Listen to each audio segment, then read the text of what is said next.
ఈ రోజు మీకు ఎగ్ మ్యాగీ నేర్పిస్తున్నాను, జాగ్రత్తగా పట్టుకోండి. ముందుగా ఆయిల్ తీసి ప్యాన్ లో వేయాలి. తర్వాత ఆనియన్స్ తీసుకొని ఆనియన్స్ వేసేది ముందు ఆనియన్స్ ఎందుకు వేసావు? ఆనియన్స్ చేయాలన్నావు కదా. ఆనియన్స్ కట్ చేసేయాలి. కట్ చేసేయకుండా దారుణంగా వేస్తారు. కట్ చేస్తే చేయమన్నావు కదా. చాకుతో కట్ చేయాలి. దాని నోట్ దరిద్రం. వేసిన తర్వాత మసాలాలు వేయాలి. మసాలాల కన్నా ముందు ఉప్పు అయితే కొంచెం బాగా ఉడుకుతూ ఉంటుంది. మసాలా ఎందుకు వేసా? నేను ఇప్పుడు ఎగ్స్ తీసుకొని వస్తాను. ఈ లోపు ఈ మ్యాగీని వాటర్లో వేసి బాయిల్ చేయండి. ఓపెన్ చేసేయాలి కదరా, డైరెక్ట్గా వేసారేంట్రా? 2 minutes మ్యాగీ కదరా, అందుకు అలా వేసాను. చెప్పేసి నా కొడక. ఈ మ్యాగీ బాయిల్ అయ్యే లోపు మనం ఎగ్స్ వేయాలి. ఇందులో ఎగ్స్ వేసానుకో బాగా వస్తుంది. పగలగొట్టేయాలరా, బుద్ధి ఉందా లేదా నీకు?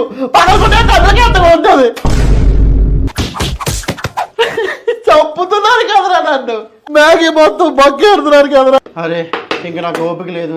ఆ మ్యాగీ తీసుకెళ్ళి అందులో ఇస్తాను అనుకో, మ్యాగీ అయిపోయినట్టే. అది ఆటోమేటిక్